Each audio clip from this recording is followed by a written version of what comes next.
Company की विशेषताएं। Characteristic of a company. Company की प्रमुख विशेषताएं या लक्षणों को निम्न प्रकार स्पष्ट किया जा सकता है। कंपनी को विधान द्वारा निर्मित कृत्रिम व्यक्ति माना जाता है, क्योंकि इसे जन्म देने वाला ईश्वर नहीं होता, बल्कि इसका जन्म कंपनी विधान के अधीन होता है। जितने अधिकार एवं दायित्व मनुष्य के होते हैं, उतने ही कंपनी के भी हो सकते हैं।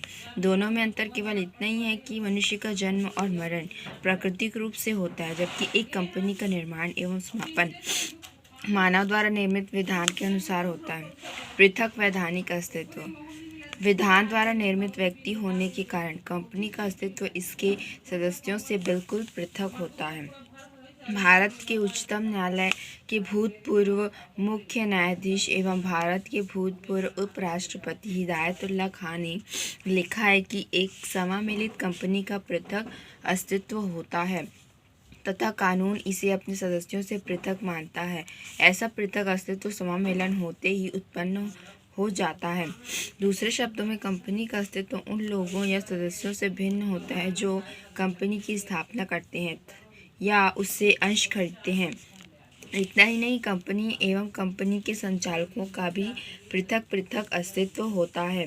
यदि किसी कंपनी के लगभग सभी अंश एक ही व्यक्ति के पास हों तो भी कंपनी एवं ऐसे व्यक्तित्व पृथक पृथक अस्तित्व बना रहेगा। इस सिद्धांत का प्रतिपादन इंग्लैंड के हाउस ऑफ लॉर्ड्स ने सालोमन बनाम सालोमन एंड कंपनी लिमिटेड के विवाद में किया गया। सतत उत्तराधिकार।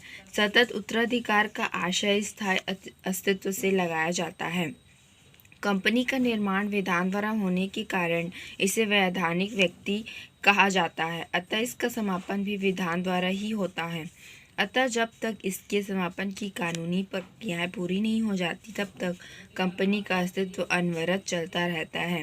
कंपनी के सदस्यों की मृत्यु, अंश हस्तांतरण, उनका दिवालियापन आदि कंपनी के अस्तित्व को किसी भी प्रकार से प्रभावित नहीं करते, भले ही कंपनी के समस्त सदस्यों की मृत्यु हो जाए। सीमित दायित्व। कंपनी के सदस्यों का दायित्व उनके द्वारा क्रय की गई अंश पूंजी तक सीमित होती है। कंपनी पर अंशधारी केवल उस सीमा तक दायी होते हैं जिस सीमा तक उन्होंने अपने द्वारा खरीदे गए अंशों पर भुगतान नहीं किया है। वर्तमान समय में दो प्रकार की सीमित दायित्व वाली कंपनियां हैं। पहला अंशों द्वारा सीमित, दूसरा गारंटी द्वारा सीमित कंपनियां ही स्थापित हो सकती है। अंशों द्वारा सीमित कंपनी में सदस्यों का दायित्व उनके द्वारा क्रय किए गए अंश मूल्य तक ही सीमित होता है, जबकि गारंटी द्वारा सीमित कंपनी में गारंटी किए गए धन तक सीमित रहता है। सार्वभौमुद्रा। कंपनी विधान के अंतर्गत निर्मित कृत्रिम व्यक्ति है, अतः वह अपने अधिनियमों के माध्यम से अनुबंध करती है। इन प्रतिनिधियों द्वारा किए गए अनुबंध सार्वभौमुद्रा के अधीन होने आवश्यक है। इसी कारण प्रत्येक कंपनी को समामेलन के पश्चात एक सार्वभौमुद्रा रखनी होती है, जिस पर कंपनी का नाम स्पष्ट अक्षरों में खुदा होता है। कंपनी द्वारा निर्गमित कोई भी प्रपत्र तभी मान्य होगा जबकि उस पर कंपनी की सार्वभौमुद्रा अंकित हो। अंश पूंजी एवं अंशधारी। कंपनी की एक प्रमुख विशेषता यह है कि इसकी पूंजी छोटे छोटे कई भागों में बटी हुई होती है। इस छोटे छोटे हिस्से को अंश कहा जाता है। जो व्यक्ति इन अंशों को खरीदता है उन्हें कंपनी का अंशधारी कहा जाता है। कार्य क्षेत्र की सीमाएं। एक कंपनी अपने पार्षद सीमा नियम तथा पार्षद अंतर नियमों से बाहर कार्य नहीं कर सकती है। इसका कार्य क्षेत्र कंपनी अधिनियम तथा इसके सीमा नियम व अंतर नियम द्वारा सीमित होता है। लाभ के लिए ऐच्छिक संघ। प्रत्येक कंपनी सामाजिक हित को ध्यान में रखते हुए लाभ कमाने के उद्देश्य से बनाई जाती है।